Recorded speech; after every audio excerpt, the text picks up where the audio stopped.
You're now enrolled in the school of BlackNegroJItsu. Is it your first day? Don't worry. The master, LaRoss Stephan, and his co-instructors, David, Mike, will take it easy on you, rookie. Welcome to the School of BlackNegroJItsu. It's episode 2. We got lots of stuff on tap for you today. We got physical therapist Kevin Nicholson. We got an interview with Damien, BeatDown Brown. We're going to talk about all kinds of hot topics. Shitgate, shit in the cage, whatever you want to call it. We're going to talk about that. We're going to talk about Felice Herrig not being pretty enough for a title. The bad referee stoppage. Well, in some people's opinion, from Mario Yamasaki. We're going to get into Ronda Rousey's legacy as a white female ambassador in sports. And we've got a couple other topics online. Oh, of course, Michael Chandler, Brent Primus, because of Kevin Nicholson. Am I forgetting anything here, guys, on tap? Kevin Lee's comments about Conor McGregor. Anything that I'm forgetting? I think you hit it all. It's ambitious agenda. All right, guys. So let's get right into this episode. First of all, I got to thank my sponsor, BallClubBox.com. Ball Club Box is a sports apparel outfitter. They allow you to pick your teams, and past that, you don't have to do a thing. You pay your subscription fee, and then they send you the product. Ball Club Box offers their subscribers a monthly gift box full of quality licensed sports merchandise that reflects their customer support for their team. Usually these items only appear at specific stadiums or sports stores, but they intend to make it easier for customers to support their desired franchise without leaving their homes and in some cases state. What you do here is you got 3 different types of boxes, and all of them give you more for less. You get more sports apparel product for less than you pay in the store. The club box is going to give you 2 teams, 10 items, $55 for $75 worth of sports apparel products. You pick the teams, they send you random items every month. The executive club box, $75 for $125 worth of product, and it's going to be 3 teams. And then the best deal of all is the Ball Club Season Pass. Get this. It's $150 for 3 executive club boxes. That's 3 $125 boxes for $150. That's $375 worth of apparel for just $150. That's the best deal over here at Ball Club Box. Go on and check them out. Pick your teams and get stuff that you would only be able to get. If you're a St. Louis Cardinals fan, you would only be able to get it at Busch Stadium. You would only be able to get it in St. Louis. Are you a Steelers fan? Or you a Dallas Cowboys fan? Get those hard to find rare items for your sports team and support. So go over and check out ballclubbox.com right nizzle. All right, guys. Ball Club Box, baby. Ball Club Box. Let's do it. And so let's go ahead and get into this episode. We got to start off with the nastiest, most trifling event of UFC Fight Night. I believe it was 112, which was I was actually doing a live fight companion at the time. I just jumped on one randomly on YouTube with Team Nicotine, and we're sitting here watching the fight. And Justine Kish, we see this brown stuff on the cage floor. And it's like, he's like, did she just shit in the cage? And I'm like, nah, if she shit in the cage, there was 30 seconds to go in the 3rd round. That should be the end of the fight. Since the fight did not end and the fight was not stopped, I felt like that, she actually didn't shit, because by the new unified rule, which I don't know if that was in effect in Oklahoma City, that should have been a fight stoppage. So she shit on herself. Due to, I guess, trying to force her way out of that submission and all the cringing and all that type of stuff she had to do. Absolutely horrendous. But yeah, I wonder why that wasn't a fight stoppage. Dave, Mike, what do you think went on with that? Is that only in the new unified rules or the old? I guess, Mike, you go first. Sure. I honestly haven't heard that rule before, but I didn't notice it live. I'm surprised you did. Dave, did you notice it live? So I actually missed that. I just saw the Hendricks Bosch fight and the Lee Chiesa fight. I actually saw an article or a video about her shitting herself during the fight. So I actually didn't get to see that live.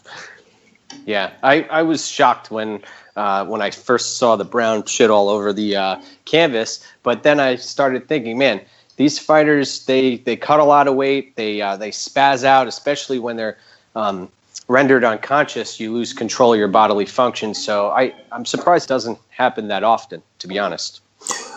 That is an awesome point.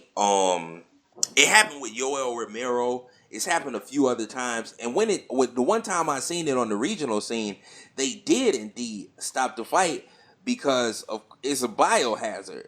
But I don't know if that's I don't know. I saw Big John McCarthy talking about it on Twitter. We probably have to bring a ref in to talk about shit in the cage. I guess if it stays in your pants, then it's okay.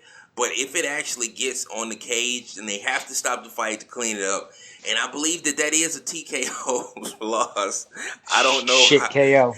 Wow. and I have a SKO question loss. for the docs out there or the refs. How does that differ for blood, like bloodborne pathogens, etc.? Because that could be dangerous stuff too. Interesting. But they test for bloodborne pathogens, don't they? Before you fight, right? So if you do have any, you wouldn't be cleared to fight, I assume. But yeah, maybe shit's fair game.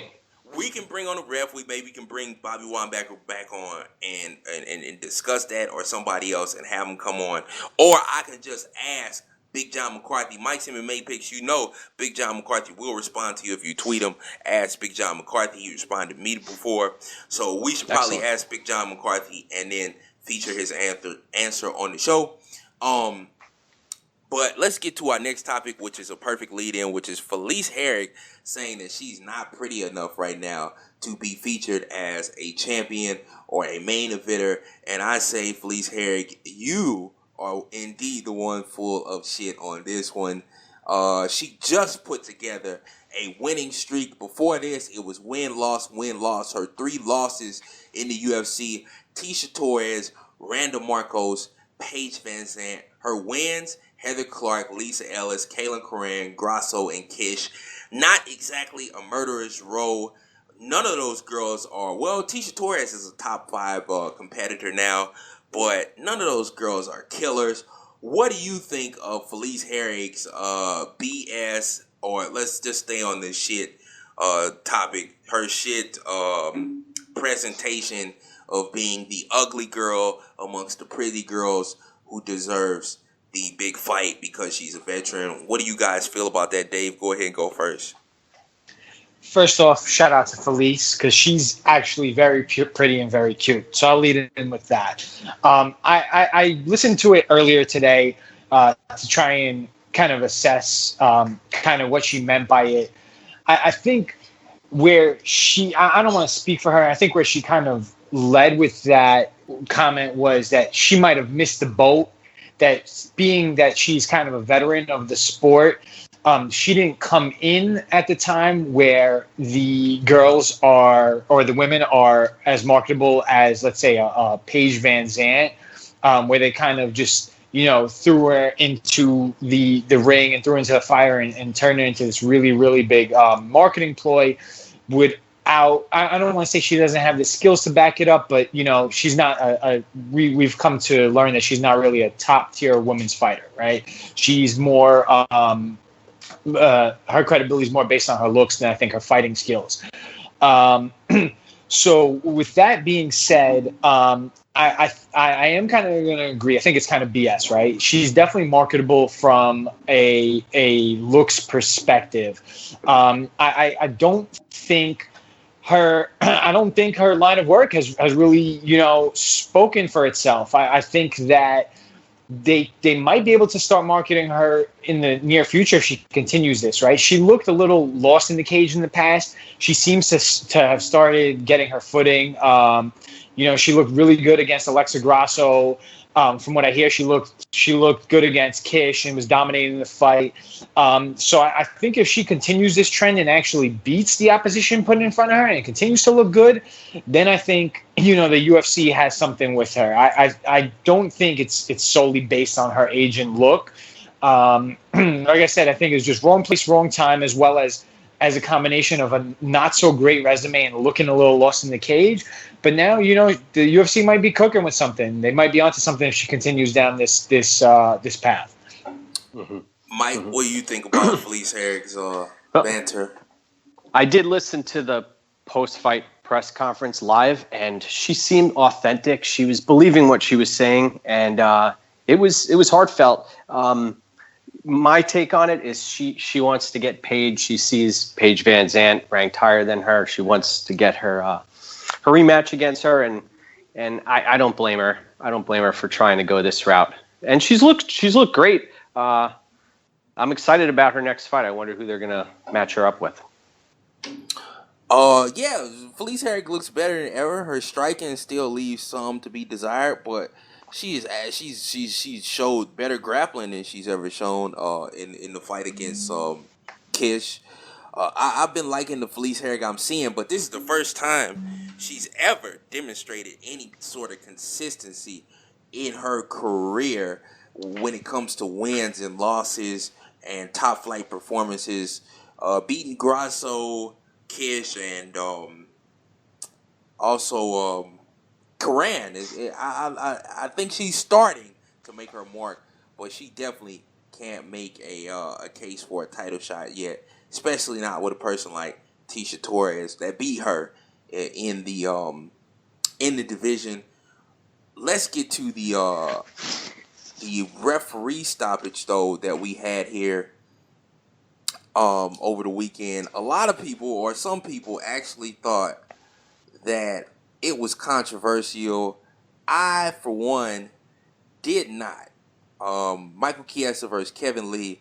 Kevin Lee absolutely dominated that fight, beating Michael Chiesa, beating him in his head, dominating him, and then we get the rear naked choke in deep. Michael Chiesa stops defending. He stops fighting the choke. He looks dead. You can't see anything in his eyes. I think it was a justifiable stoppage. He was not in all intelligently defending himself. I don't know what people look like when they're about to go unconscious, but he definitely had to be right on the brink of just being completely asleep. I think Mario Yamasaki did a good stoppage. The only thing that would have been a little bit justifiable is to take those arms and check them for any type of life or resistance. He did not do that, but I think that fight was over anyway. And Michael Chiesa got his ass with the whole fight. When you get beat down for the entire fight, there's no controversy. I mean, the fight would have been stopped sometime soon. Spot on. He was gonna pass out. He's gonna be completely out in the next few seconds. I think Mario Yamasaki didn't do a bad deal here. Mike, what do you feel? Yeah, no, you're spot on. The thing that struck me was Chiesa wasn't fighting the choke. And I listened to the Anik and Florian podcast today, and it was Florian who was saying that he may have, Chiesa may have been trying to feel what Lee was going for and just reassess. And sometimes in BJJ, folks will do that for a second or so. And it's hard to disagree with a professional fighter, but in my eyes, that was sign, seal, deliver for Lee, and he wasn't going to get out of that. The other thing is, a lot of people are complaining about the look at the Kish fight, and she made it out of the choke, but Kish was hand fighting. She was trying to get out of it, and Yamasaki just had the opportune time to stop it. I thought he did Chiesa a favor, to be honest. The only thing that upsets me is Lee didn't get his moment to shine, and he should have. Okay, great points. I would like to, before we go any farther, I did a little interview with Damien BeatDown Brown, Australian UFC fighter, is going to be facing... Oh, I'm sorry. It's Damien Brown it's Latifi versus Tyson Pedro.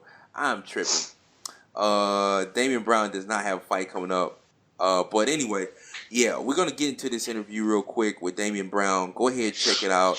And I hope you enjoy it. He posted that on his Twitter. I'm so sorry, Beatdown, but there you go. Here we go.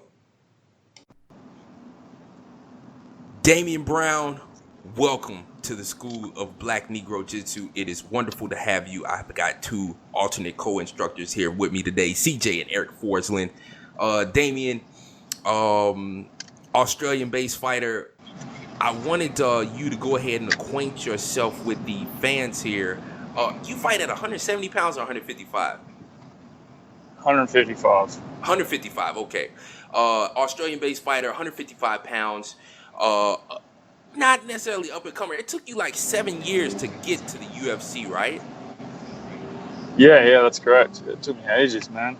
And you're a former military man. Just give us a little synopsis of your life and your journey. How did you exactly get into martial arts, and why did it take you so long to get to the UFC?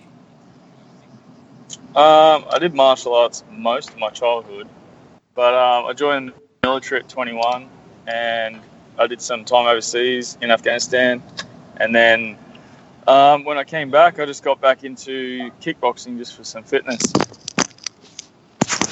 Okay, and if I may ask, does the Australian military, which I did not even know they had a military until I saw you on Twitter kind of repping them, do they at all use the boomerang as a weapon of choice?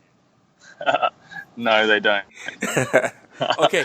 Now, as a veteran of the Australian military, what is your connection with them to this day?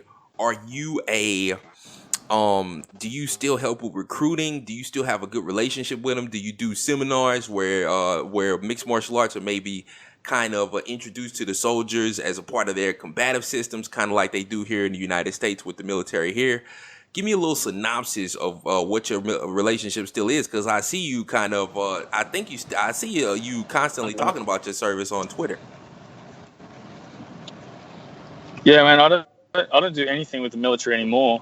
I completely left that so as I could chase a dream. But I'm a big supporter of veterans. I don't believe that the military or any of the agencies that do anything with the military, like Commonwealth Super and stuff like that, actually support our veterans when they come back from overseas. Like, I don't think they do enough to support guys and make sure that they, that they've got the support services there to help them through the times that they face when they get back. So I do what I can with my position to raise more awareness, and that's about it. That's all I can really do.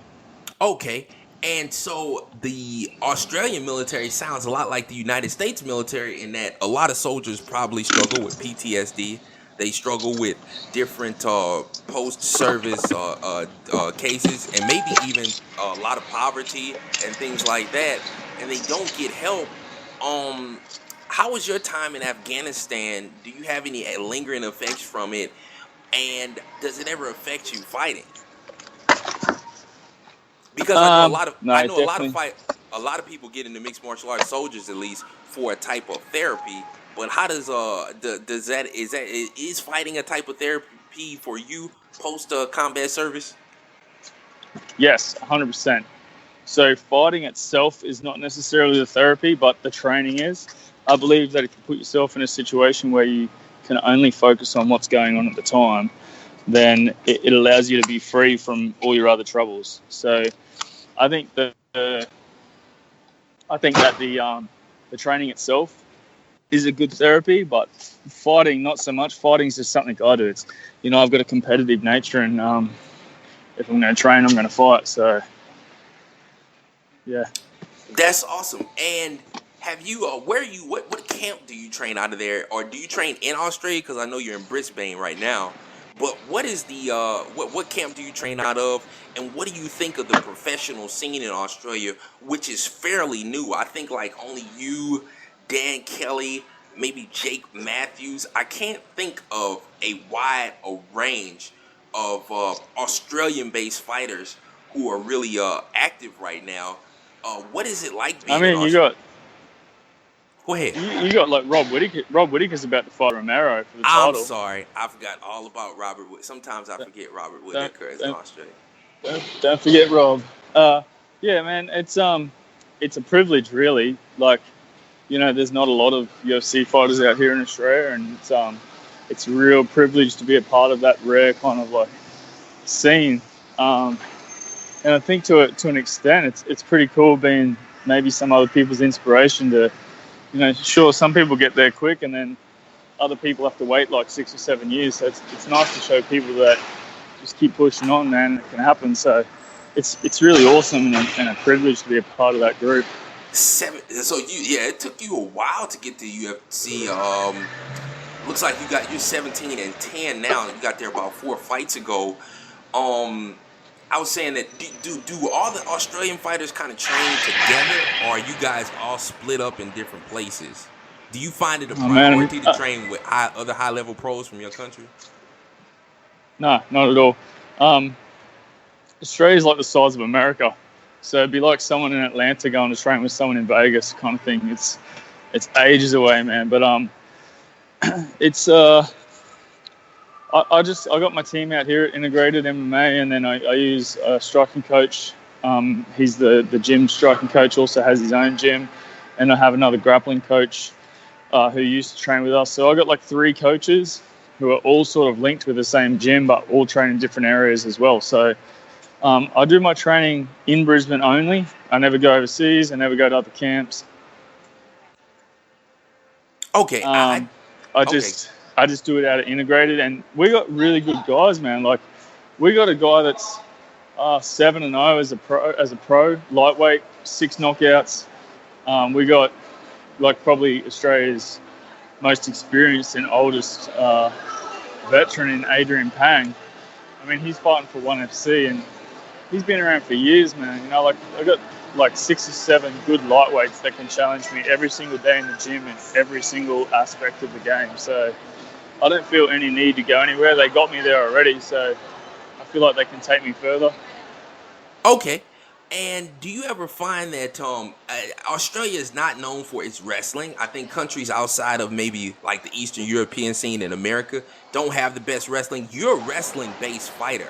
How have you managed, and a pretty capable one? I was very impressed, especially what you're showing on short notice against Alan Patrick. How have you become a wrestling-based fighter in Australia? How have you developed into that? Well, to start with, I mean, have you heard of rugby league? Yes. You know the game rugby league? Okay. Yeah. I played 18 seasons of rugby league. So basically a double leg is just a rugby tackle to us, except a little technique, a little bit different. You know, you got to have your head up and all that sort of stuff. But I have an extensive background in rugby league, so I have reasonably good transferable skills. In saying that, one of my coaches, Dan Higgins, he actually trained under Greg Jackson out in Albuquerque, New Mexico, like long before it became Jackson Wink, like way back in the day. And you know, he's a pioneer of the sport out here for us, and it's just he wrestled out there for years, so on and off. And I'm just lucky that I train at one of probably the only gym at the time over the last 5 years that was a little bit ahead of other Australian gyms. So Integrated had he had a good wrestling base from going back and forth to America. So that out here gave us like the upper hand. So I've been able to learn my wrestling from him. He's got good wrestling skills. He's wrestled with the likes of Keith Jardine and Diego Sanchez and all the guys out there like Rashad Evans and that. So for me, I was lucky that I trained under him, and that's transferred across. And so I guess it would appear that I'm a little bit ahead of other Australian fighters in the wrestling game. And like I said, I got transferable skills, so they just transfer across to wrestling as well. So I've been pretty lucky like that. I just picked it up quick, and yeah, it's been awesome. Very, very, very interesting. Now, what's your do you ever think you might change camps, or are you satisfied with what you're getting from where you are at Integrated MMA, right, in Australia? Yeah, yeah, that's right. Yeah, no, I don't think I'll ever change camps. Like, these guys are like family to me. We all care about each other. We win together, we lose together. But the most important part, I think, as an athlete is that as long as you're growing, then you're in the right spot. If you get to a point where, you know, you can't learn anymore, or you're not learning anymore, or you're not being submitted when you're grappling anymore, then I think common sense tells you need to go somewhere else. But, you know, I feel like I'm learning every day. I feel like I got the right people around me. I mean, we got guys that specialize in areas as well. So they're always going to be better than you when you're training with them on any particular day. So I don't think I need to go anywhere else. I don't have any desire to. I've got a family out here, so I can't pick my family up and take them to the States with me. So yeah, I'm just happy where I am at the moment and doing what I'm doing. Okay, that's how many kids? You got a wife and kids, I assume? I got a newborn and a wife. Yeah, 10 years together and a newborn. Been here for only 12 weeks. Okay, that's awesome. I see you fought one card in America, the Lawler versus Woodley card. So I've got to ask you, what is your favorite food that you can't find in Australia that you got here in America? Man, we had these ribs out there in America. At I don't even know where it was. It was some 24-hour bar that had a restaurant upstairs. But then the boys were eating them all week, and after the fight, I was like, I've got to get some barbecue ribs. So smoky barbecue ribs I had in Atlanta were unreal. Way better than anywhere here. The meat just fell off the bone. Oh, really? So they don't make them like that in Australia, huh? Man, you know they make them, but it just wasn't the same. Like compared to the ribs that I had out there, they were unreal. I could have eaten them every night. And did you have any chicken and waffles possibly, or any other soul food down in Atlanta? Were you able to partake in that? No, I didn't, because I left the day after my fight. So all I really got time for was what was that night. I just did some normal stuff to keep my mind occupied. I went to the zoo. I went to the gun range. I did something each day to keep my mind occupied, but nothing really food-wise. Okay, so next time you come here, man, make sure you get some soul food, some dressing, some macaroni, all that. Have you ever had do they make macaroni and cheese in Australia? Yeah, they do, yeah. Yeah, I wonder how. But they don't do stuff like chicken and waffles. Like they don't do that sort of stuff. That's what I'm saying. You got to get some of that stuff, some of that southern flavor here, man. It's good stuff. I kind of sort of live in a southern state, Missouri. It pretty much is Missouri Compromise. So I love soul food. So, all right, Damien. Thank you very much for your contribution to the School of BlackNegroJItsu today. It was excellent to have you on. And look to have you back on here in the future. Thank you, man. I appreciate that. All right. Oh, I hope you guys really, really enjoyed that interview with Damien BeatDown Brown. Go check him out on Twitter. What's his Twitter handle? Just type in Damien Brown. He's verified. Go check him out. Good friend of the podcast. Awesome time talking to him. I think he was going to have some Betty Burgers. And it's a place they're hyping up in Australia, Betty Burgers. They say it's one of the best burger joints in America, but I know we don't have one here. Mike, do you have a Betty Burgers on the East Coast? Or Dave, do you guys have? No, sir. Okay. Dave? I don't know of one. Okay. Not that I know of. So I guess it's just a West Coast thing. I went and searched for it on Yelp. It is something that they do on the West Coast. So, but hey, I've never heard of a Betty Burger. Does it beat Shake Shack? I don't know what Shake Shack is. Dave, man, Dave. Raw. What? Well, listen, if you guys ever find yourself in Brooklyn, I'll take you guys out to some of the best burgers you'll ever have. But Shake Shack is pretty good for a chain burger. Really? Okay, so Shake Shack. I'll have it. Are they all throughout New York and the East Coast, or?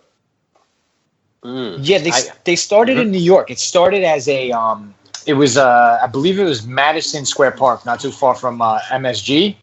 And I believe it started out as like a hot dog shack at first. And it's owned by Danny Meyer and his hospitality group. And they started expanding, and they should, I don't know if they branched out past I think they branched out past the East Coast. I think they're international. They should be all over. They're really, really big right now. Okay, all right. Juicy burgers. I know we don't have a Shake Shack here, but when I go to the East Coast, New York, we're going to have to do some Shake Shack. Okay? But let's go Take you up for a burger tour. All right, let's go ahead and get on with this deal here. What's the next topic here? Oh, Ronda Rousey. I know we haven't talked about Ronda Rousey in a long time, but one thing I really found interesting about the legacy of Ronda Rousey is her legacy as a transcendent, like, international superstar. And I just don't believe that that's happened very often in UFC or sports history. Like Ronda Rousey got cheered louder than Bethe Correia in Brazil, which is the biggest, historically, the largest slave colony in the earth. They got some levels of segregation with the favelas there. White people aren't very well loved there. Ronda Rousey was able to connect with basically black people with slaves, over another Brazilian. Absolutely amazing. I don't think for a white female athlete now, I don't think that that's ever happened before. I don't even know if many white athletes have done it. Lance Armstrong did it when he had cancer. A lot of black athletes like Jackie Joyner Kersee, because of her poverty and their different struggles, they've been able to do it. But guys, do we know any other female athletes, white female athletes, who've been able to transcend the international race and color barrier and just connect with the whole world? I think Holly Holm kind of did it too for a little while there. But anybody else that you know of in the history of sports has done that? I can't name anybody. I don't want to pivot, but I think honestly it's more of a gender thing than a racial thing. I see it being a girl role model issue, but no one else off the top of my head has had that much of an impact. And then the biggest thing for me is she had the light shining on her. She chose to leave after taking a beating and seems fine with it now. It's pretty amazing how that light's gone out. Well, I mean, I think that she really is a trailblazer from a standpoint of sport. But what was absolutely unprecedented with me is how she's sitting here and connecting with all these people with this warmth and love. And you don't see a lot of white females be able to do that usually. I just never really have. I haven't. I mean, seriously, like she broke down color barriers and everything. She could go anywhere in the world and be loved. And you just haven't seen that with too many white American ladies. And another thing is she plays the role of a heel well, and people don't embrace that. They don't see her as a heel. They just see her winning. But she lost and then walked away from the sport. Do you think her persona and her demeanor played a role in that, or what's your rationale for her exploding onto the scene? She didn't have it in Strikeforce. She just developed as a total entertainment type of character, and that's something I did notice is that as she got further into the UFC, her demeanor did change far away from her Olympic judo and Strikeforce days.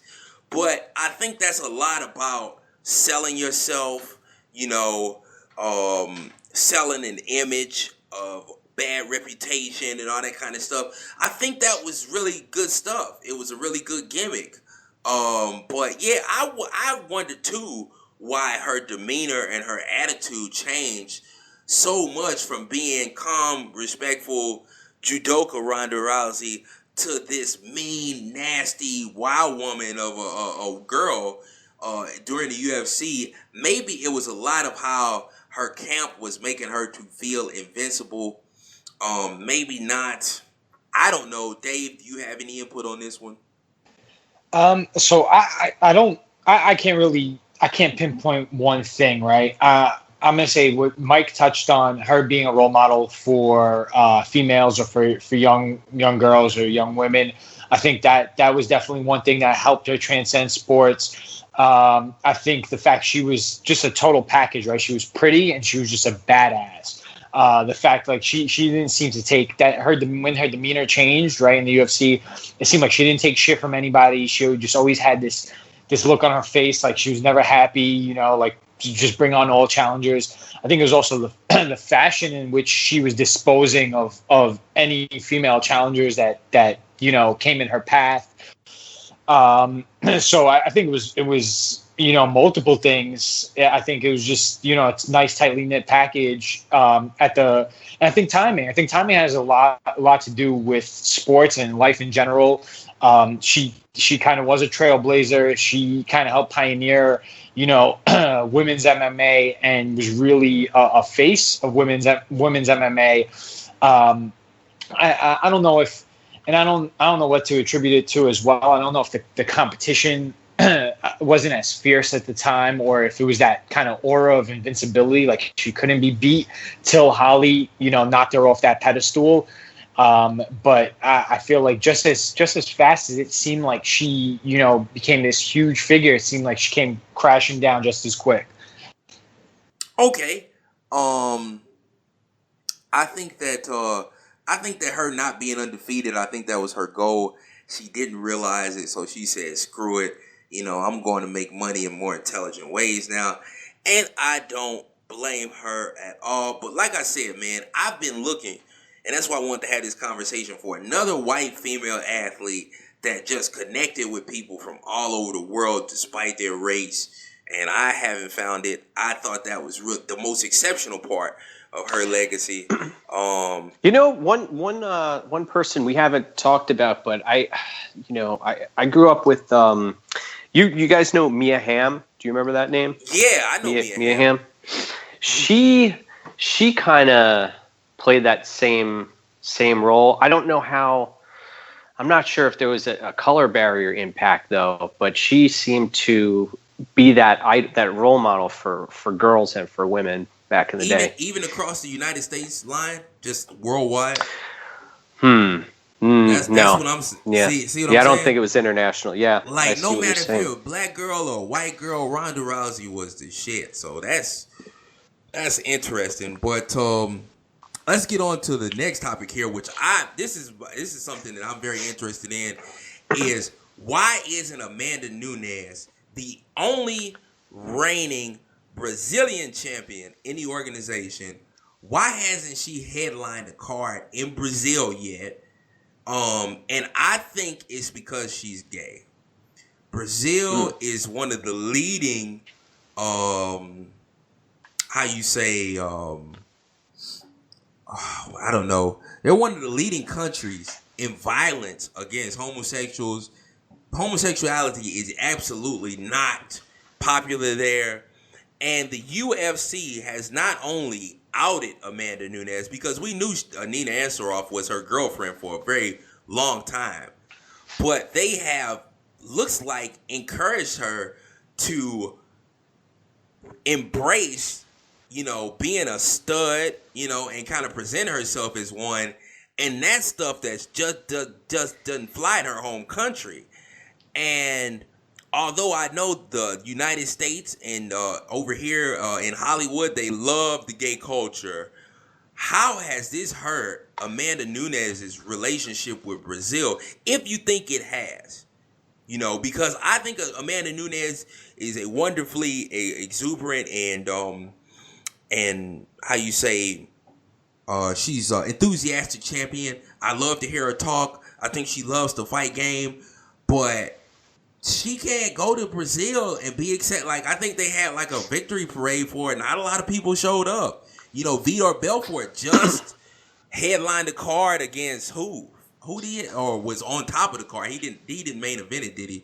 But he fought Nate Marquardt like in the co-main event or whatever, and he's no good anymore. Amanda Nunes is the only reigning Brazilian champion, and she has not been featured on a Brazil card. You think this is just a conspiracy theory? I heard Brendan Schaub talk about it a while back, and now that she's a champion, I think this is why she's not doing cards in Brazil. What do you guys think?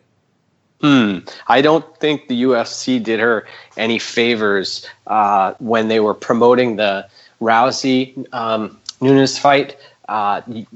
They barely even mentioned her in the promos.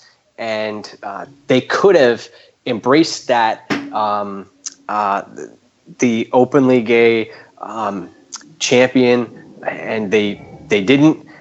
I don't know how much this has to do with the sexuality aspect, her not getting the fights in Brazil. You brought up a good point. I honestly haven't even thought about that. She's the only Brazilian champion in the organization right now. And I think that might be unprecedented within the history of the organization to just have one Brazilian champion. This is the only one you got left. And she's not the main event for the Brazil card a few weeks ago, or they wouldn't just build a card around her. She's the most exceptional and dominant Brazilian in the UFC right now, and you're not going to have her fight in Brazil. And she's the first Brazilian women's champion in the organization. She broke down so many barriers. And no Brazil card. I think that Brazil's not loving Amanda Nunes right now, man. Let's see if she gets past Shevchenko, and then maybe she'll have that opportunity in Brazil. What do you think, Dave? What do you guys think? And then what I was thinking is Laura and Mike, is you might have hit it on the head, right? I think that first and foremost, I don't think the UFC machine has been doing enough to kind of promote, an openly gay champion who I think they've kind of got something with. I think she's definitely going to have a very tough fight ahead of her in Shevchenko. So if she gets past her, what do you think about if I don't know how they would do this, right? Because obviously Cyborg is bigger than her, but if she fought Cyborg in Brazil, because imagine how much heel. I forgot the word that they use for the kind of rub or the fan attraction to a heel, but imagine how much hate she might receive if the type of heat she might receive, right? Being that Brazil for the most part is an anti-gay country, right? And they seem to love Cyborg. So imagine what type of numbers I feel like that would draw as a main event in Brazil. Yeah, and if that was to. I'd buy it in a heartbeat.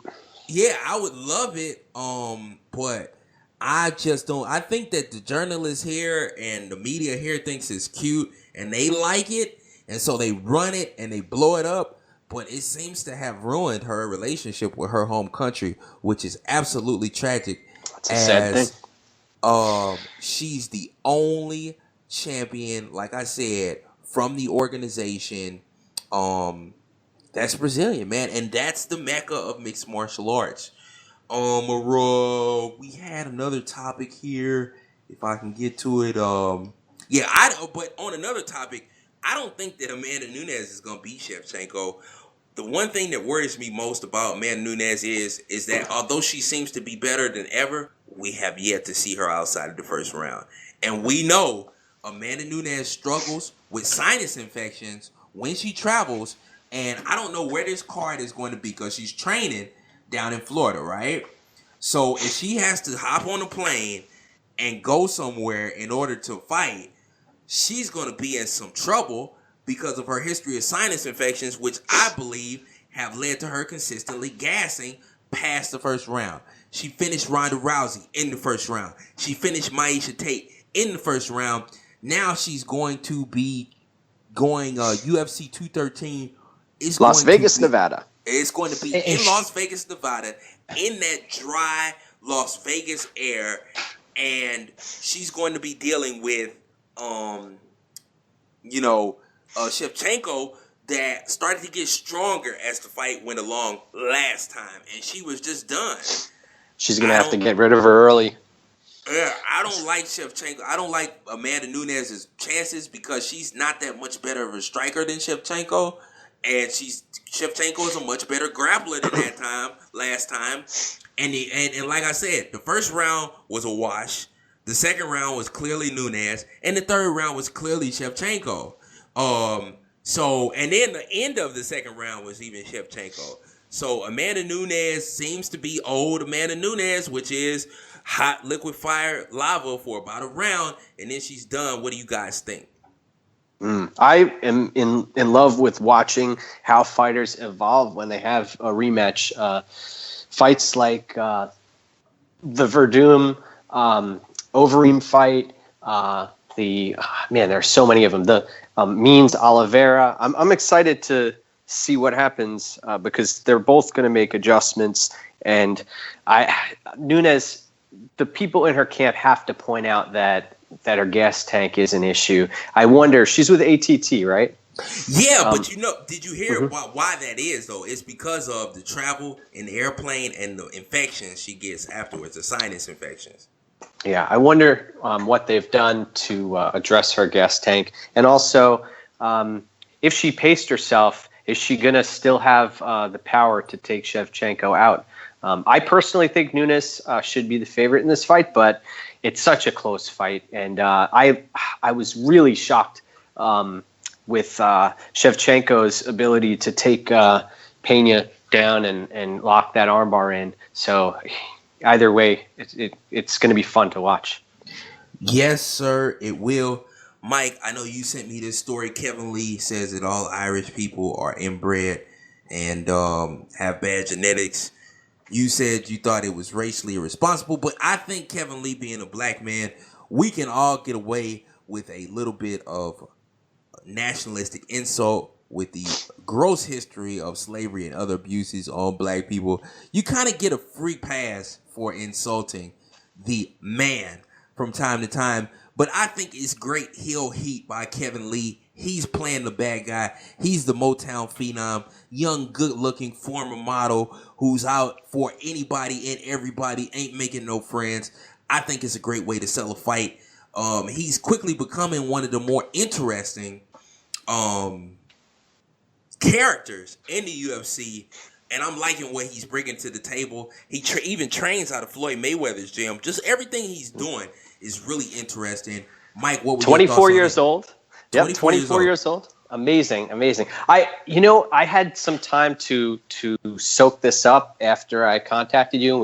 We had a little back and forth about it. And although those comments, I agree, are despicable in nature, and he has a right to say them.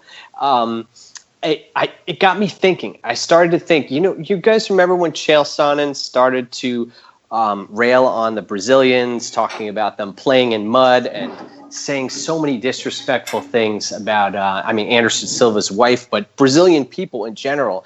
I thought, man, he sees dollar signs in his head. And then I thought back to that press conference where Kevin was wearing clothing that was reminiscent to something you'd see Conor wear, and he was acting with this flamboyant personality, trying to take over the press conference. And I know what he's trying to do. He wants that money, and no joke, I could see him becoming a legitimate title contender. He almost is right now in the next couple years. So I do take what he said with a grain of salt.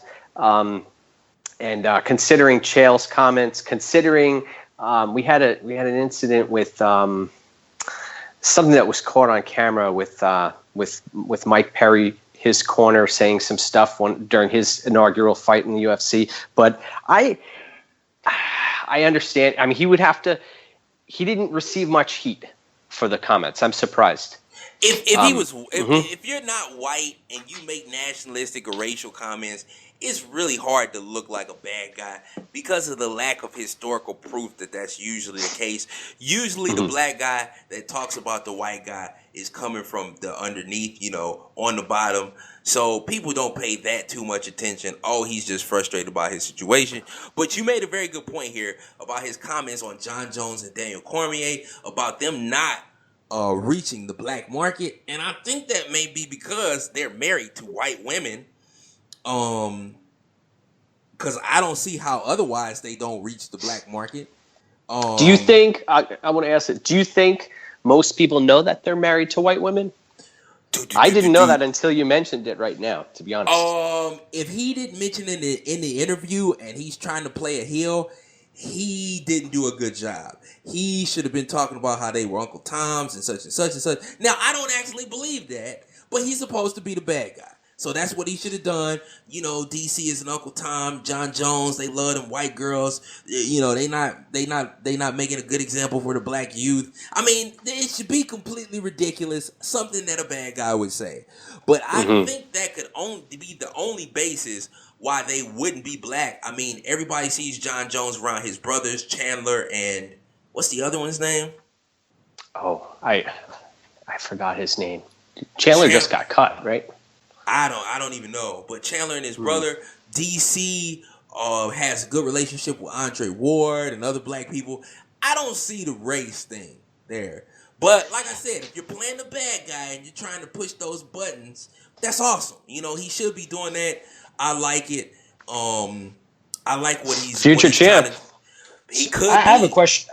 I have a question for you too. You think it's right, and kind of thinking about. I know you posed this, and kind of thinking about it. Right, is I feel like you know what from what we've been lacking from an African American fighter, right? That's kind of like Kevin Lee is a certain type of swagger, and it seems like Kevin Lee. Not only does he prove in the ring, but he has like a certain type of swagger, right? Like you guys said at the press conference, he was wearing that. I think it was literally a outfit that he just copied off of Russell Westbrook. I think Russell Westbrook wore the same exact thing to like an NBA game, but he just seems to have, you know, he's like Lara said, he's a former model, right? He's doing it in the ring. He's only got 2 losses. He's willing to fight any very articulate, willing to fight any competitors. Has that kind of underdog story, right? Coming from Detroit, coming from poverty, and he seems to have some type of like he has a swagger that I feel like I don't know John Jones. I feel like John Jones now later in his career is starting to develop more of that swagger and more of that. But I feel like DC kind of doesn't. I feel like DC is a little. He's a little lacking in the personality department, right? Like he's very. I like watching him fight technically, but he could be boring to watch to the casual fan, and his personality doesn't leave much to be desired. While Kevin Lee he's kind of bringing it. So I think maybe that's something that's that he's playing up to as well. He said that Kevin Lee said that DC could be his daddy. I heard that in the interview yesterday. Yeah, the easiest thing for a black guy to be is a heel because everybody already hates you. And in the media and people's eyes, you're a heel anyway because you're black. So I like what Kevin Lee's doing. You're right. He's one of the first black guys to... Well, Rampage is just hilarious. But yeah, he's one of the first black guys to really get into the Muhammad Ali heel type of shtick there. So I really like it. Next talking topic here is going to be, oh man, I kind of forgot what I wanted to say here. So let's just do Conor McGregor's camp is planning to protest if Kenny Bayless gets the assignment for the Floyd Mayweather McGregor fight. I'm reading the article off Bloody Elbow right now. Dana White said he wouldn't want to see it because it's 2 different sports. So what would be the point of Bayless refereeing the fight? McGregor's coach John Kavanaugh doesn't like Bayless being the fight, reffing the fight. But usually for Floyd Mayweather fights, Kenny Bayless is the referee. And I don't like that because it feels like Kenny Bayless is Floyd Mayweather's personal referee. I've always felt that. I've always felt like he works for Floyd. And it just is weird to see the same referee ref the same fighter over and over and over again. What do you guys think of that? Don't you guys think that's ridiculous and maybe the commission should step in and stop the same referee from reffing Floyd Mayweather fights? Yeah, who makes that call? That's what I want to know. The Nevada State Athletic Commission? Make that call? I think the promotion brings in the referees. Since it's Floyd Mayweather promotions, then they're going to be bringing in the ref. So that's why he consistently gets Kenny Bayless as the referee. I mean, this is always the case. And I've never understood that. It seems like a WWE angle, like the NWO, where they always have their own referee and their own announcers and stuff like this. When it's a Floyd Mayweather promotion, he gets his own announcers, he gets his own referee. And I don't think that's... It seems like something could be up. So, well, if he thinks this is a big deal, wait until the night of the fight when they're checking hand wraps and he's sitting in the back and Conor comes out and then Floyd sits back there and waits 10, 15, 20 minutes to come out. I've seen him do that before. His head games are amazing. Have you seen that fight where Mayweather just hung out in the back for about an extra 15, 20 minutes? I did not, but that's what he does too.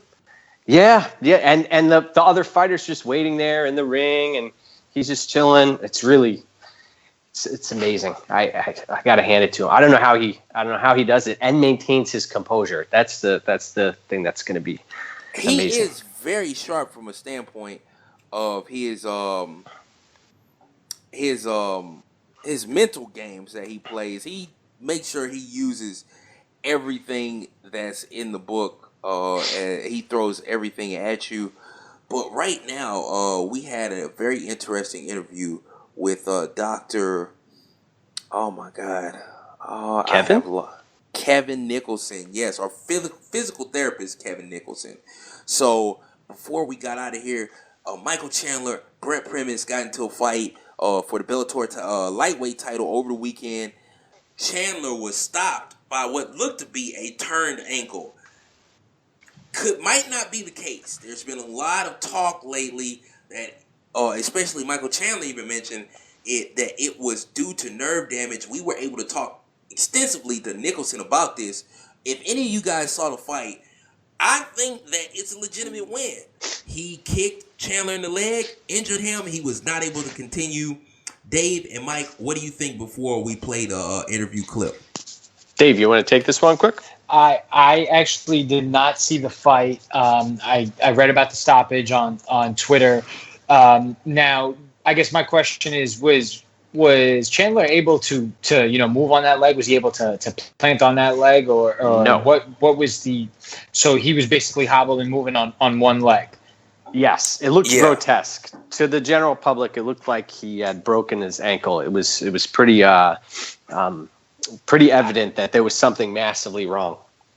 So I mean, without honestly seeing it, it's hard for me to speculate. But I mean, if that's the case, then I would assume it's a justified stoppage. I remember when John Jones fought Chael Sonnen years ago. I know before he finished that fight, I think he was close to stoppage because he had messed up toes. His toes were all messed up. They were like bending funny ways. And I think he had broken toes after the fight. So if that was getting close to being stopped for toes and he was able to finish the fight, if a fighter's moving on one leg, right, the referee's supposed to protect the fighter. And we've obviously seen a lot of questionable stoppages, but if the guy's only moving on one leg, I would have to think that the ref is justified in stopping that fight. No, I mean, it was definitely justified, but do you think that Primus should be ashamed of himself? I mean, he injured Chandler and he could not finish the fight. That's legit win in my mind. My mind, too. I agree. Legit win. And as Brent said in an interview today, he was aiming for that leg. He knew what he was doing. He did it in training, and he's injured other training partners, sparring partners, and I'm surprised we don't see it as often as he made it look. We've got a really good breakdown from physical therapist Kevin Nicholson out of Amarillo, Texas, and I'm going to play that now. You guys tune in, and after we're done, we're going to close out the show. So here we go. Dr. Kevin Nicholson, welcome to the School of BlackNegroJItsu. It is wonderful to have you here with my co-instructors today. How are you doing today? I'm doing excellent, and thanks so much for asking me on the podcast. For purposes of full disclosure, I'm not a doctor, but sometimes I play one on Twitter, I guess. Oh, okay. So exactly what is your background? Your Twitter handle is MMA Injury. I saw you breaking down the Michael Chandler injury. Tell us about what you do and how you analyze injuries in mixed martial arts. Well, I'm a physical therapist. I've been a physical therapist for about 25 years, and I came about this whole thing just out of an interest in injuries. When I first watched my first UFC event some years ago, and I thought, man, these guys subject themselves to some horrible injuries, and I thought it would just be interesting to follow them and see how they rehabilitate and offer my 2 cents worth here and there. So that's what I do. Okay, so you're a physical therapist. I'm so sorry. Nope, that's okay. Where did you go to school? And where are you practicing out of, if you still are practicing right now? Yes, I am. I'm practicing in Amarillo, Texas. I went to Texas Tech University in Lubbock. Okay, that's wonderful. And of course, the reason why I connected with you is because I saw you talking about the Michael Chandler injury. If people don't know who Michael Chandler is, he is the former lightweight champion of Bellator. Went to the same school I went to, which is Mizzou, and actually lost to my college roommate in the wrestle off. But despite losing in the wrestle off, still got the starting position over EJ Brooks. So Michael Chandler is a guy I follow, a guy I keep interest in, coming from Mizzou. Of course, if you don't know, he was fighting Brent Primus. Primus kicked his leg again. He reached back. It looked like his ankle or something gave out. People thought it was a broken bone. But Nicholson here thinks that instead it could have been nerve damage from a kick, therefore making it a very legitimate win by Primus. Why do you think that Michael Chandler suffered from nerve? I heard him talk about it. He said he suspected nerve damage. But what makes you think, or what makes that be one of your conclusions at this time? Well, when I watched him in that fight, Primus kicked him hard, and it was the location of the kick that began the cascade of events that led him to start rolling his ankle and basically just having a floppy foot. Primus kicked him right on the outside of his lower leg, on his left leg, on the outside just below the knee. That just so happens to be where the nerve comes around the head of what's called the fibula bone, and it's very superficial, very close to the surface, right there by that bone. So it's susceptible to trauma from something like a kick. So what happened? He got kicked there, and his foot almost immediately began showing signs of what's called foot drop. He couldn't raise his foot up. Because he couldn't raise his foot up, then he was snagging his toes and the outside of his foot on the mat, and it looked like he was spraining his ankle over and over again. Whenever a nerve is impacted like that, it basically just shuts down that nerve's ability to transmit nerve or electrical impulses along the nerve, and that nerve goes to the muscles that pull the foot up. So he developed the foot drop, and all the other problems ensued from that point. So you don't believe that it was anything where he was reaching back and twisted his ankle or anything? The damage that was done to his leg was definitely from a strike, and this is a phenomenon that is common for impact in that specific area of the body. Yeah, and that's exactly what I think. I don't think that the problem started due to him twisting that ankle like he had mentioned on the MMA Hour. And now the reason I think that is because nerve tissue has flexibility in it. It can stretch some. I can't recall, and I've thought about this since then, I can't recall ever seeing an athlete in the cage turn his ankle so severely that he causes nerve damage. That would just from what I believe would be very unusual. And then knowing that he took such a hard kick in just the perfect spot, that makes more sense to me. So the fibula is on the outside or the inside, right?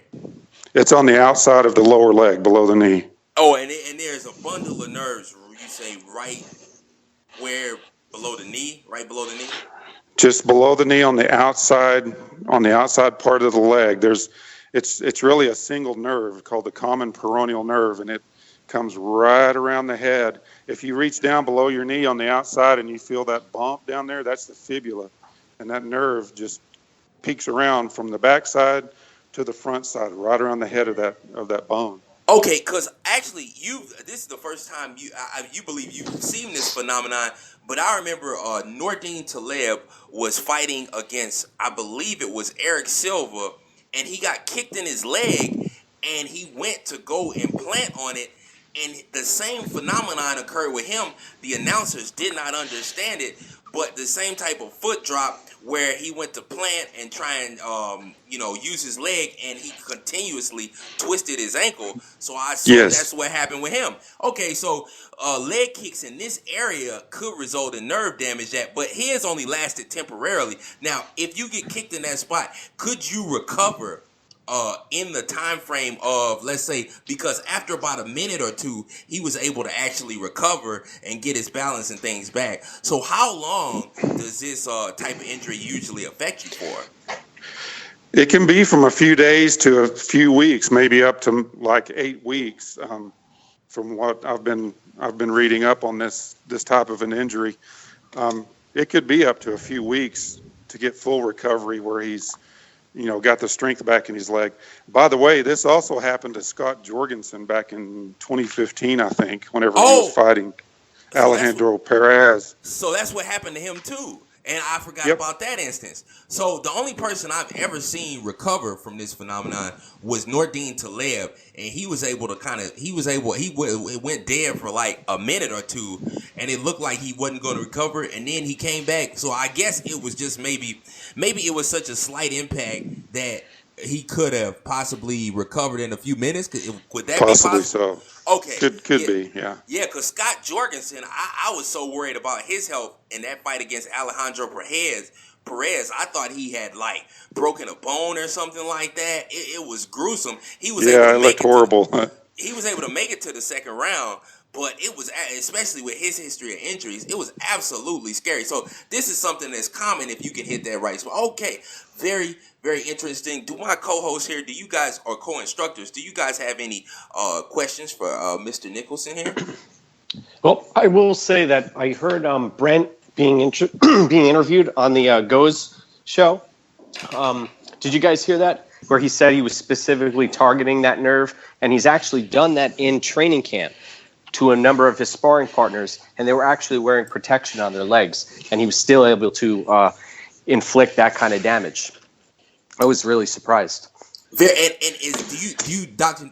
Mr. Nicholson, do you think that this targeting this nerve is easy to do or hard to do? You think it's easy to access with a strike?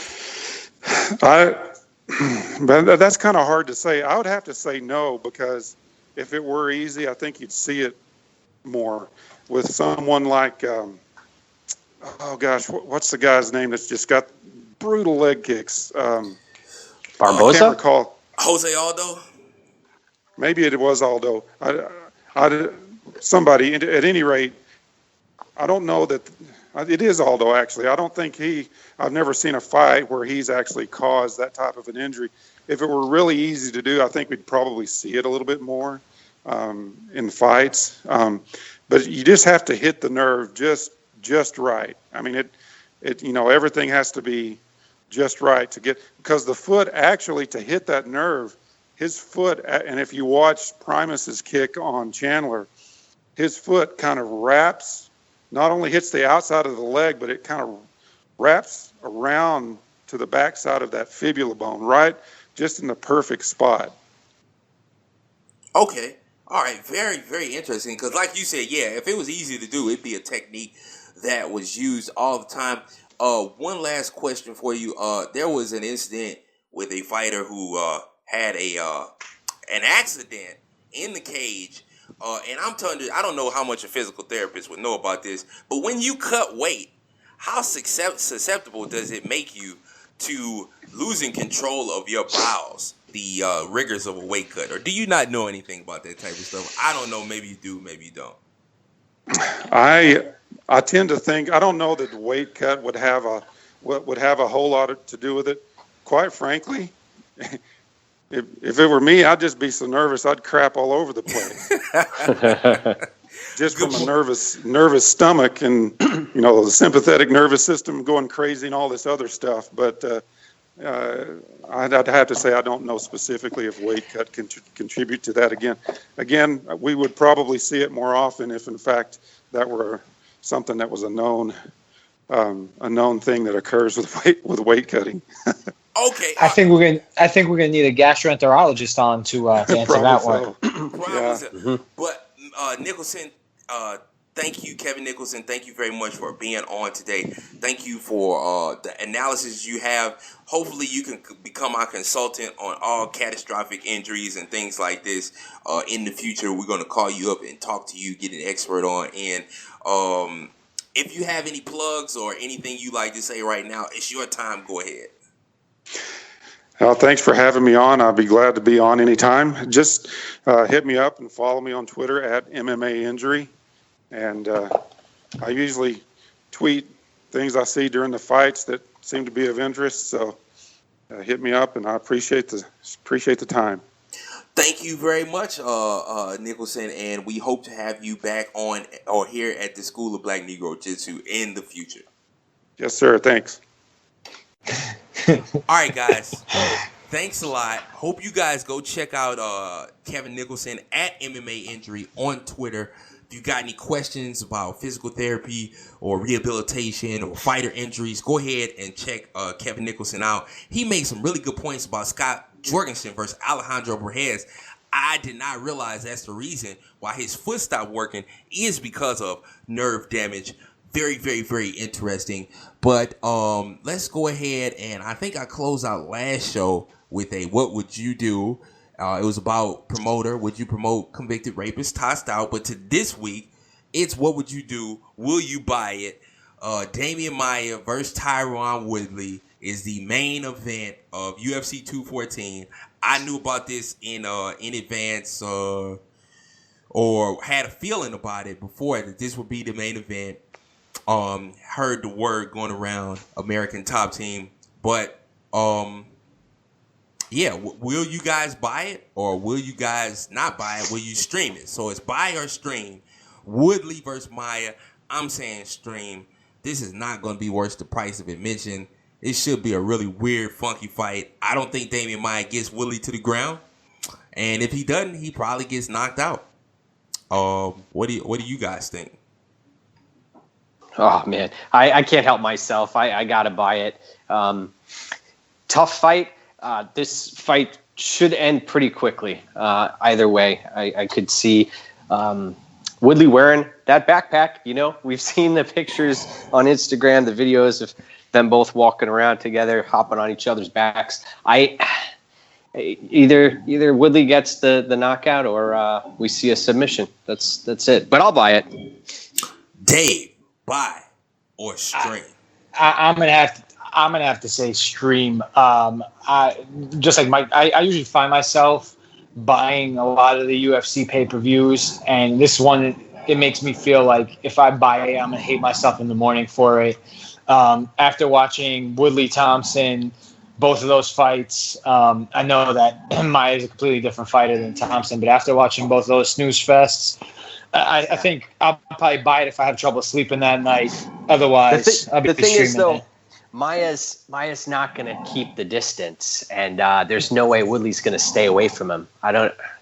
They're gonna grapple at some point, or I could see either or, but I don't know. I can't after those two Thompson Woodley fights, and I'm a big fan of Brazilian Jiu-Jitsu, but I think, you know, like I said, I can't after the two Thompson Woodley fights. I really don't have much else to say. That's about it. Gotcha. Okay. And last, but not least, I forgot one thing. Cyborg versus Tanya Evinger is replacing Cyborg versus Megan Anderson. What do you guys think of that? I know Tanya Evinger is probably a better matchup. I forget exactly how she fights, but it's going to be a way tougher fight with Evinger than Anderson. What do you guys think? Mm-hmm. Evinger's a wrestler, and she likes to grind, but man, I see her getting beaten to a bloody pulp. And honestly, anybody they put in front of Cyborg right now is going to get lit up. I'll pay to watch that too. I can't help myself. I'm looking forward to that though. Evinger should get steamrolled. Oh, I think the big winner in all of that is actually Megan Anderson. I think she pulled out because of personal issues, from what I'm hearing. But so, you know, I wish her obviously all the best in her personal life. But I think it gives her a little bit little bit more time and so possibly get a little bit more seasoning under her belt. Because like I said, like Mike said, I don't see anybody stopping that cyborg freight train, but I think with a little bit more seasoning under her belt, I think Megan Anderson can make it a more competitive fight. So I think she actually ends up, kind of winning in this situation. All right, guys, that's been the School of Black Negro Jitsu for this week. Hope you guys learned a bunch from me and my co-instructors, Dave, Margulis, Mike from Mike's MMA Picks, Mike Attard. Next week, we're going to have some great things on slate. Just got done talking to Iman Zahabi. I'm going to be able to talk to him tomorrow night. If any of you guys, Mike, if you're available, I know Dave, you won't be. You can jump on the call with me and do that interview with me if you like. And thank you. We've got Jared Brooks. We've got looks like UFC legend Art One Glove Jimerson. He should be on next week. Who else we got on tap? We got a bunch of different interviews and stuff on tap. We're moving and grooving, and we're not afraid to go anywhere, cover any topic. Yeah, we got it, man. So we're going to be hopefully bringing you guys topics and stuff that's different conversation concerning mixed martial arts. I hope to get more. I love UFC legends. I want to get like Keith Hackney, one of my favorite fighters of all time. I want to get him on here and some other guys. But yeah, hope you guys enjoyed this episode. Go ahead, follow me at LaRod Stephen DFS or just type in Black Negro Jitsu. That's me. Mike, what's your Twitter handle? At Mike's MMA Picks. That's real simple. And Dave is Crisp Evolution. What is that? What it is? That is correct. Okay, Crisp Evolution. So, what the hell is Crisp anyway? It's just something that me and my buddy were running with a long time ago, and it started out as my Twitter handle. And I just never changed it. So it's Crisp, kind of being fresh, dressing well, being dope, all that good stuff. All right, so yeah, check us out. You can check out the MMA Edge Fantasy Podcast on the Daily MMA channel, Black Market Picks on the Daily MMA channel, or just subscribe to my SoundCloud, iTunes, Stitcher. SoundCloud is where you'll be able to find everything. iTunes, find everything, Stitcher too. So either one of those will do. Thank you guys for tuning in, and until next week, guys. We got a big fight week next week. Peace out, yo.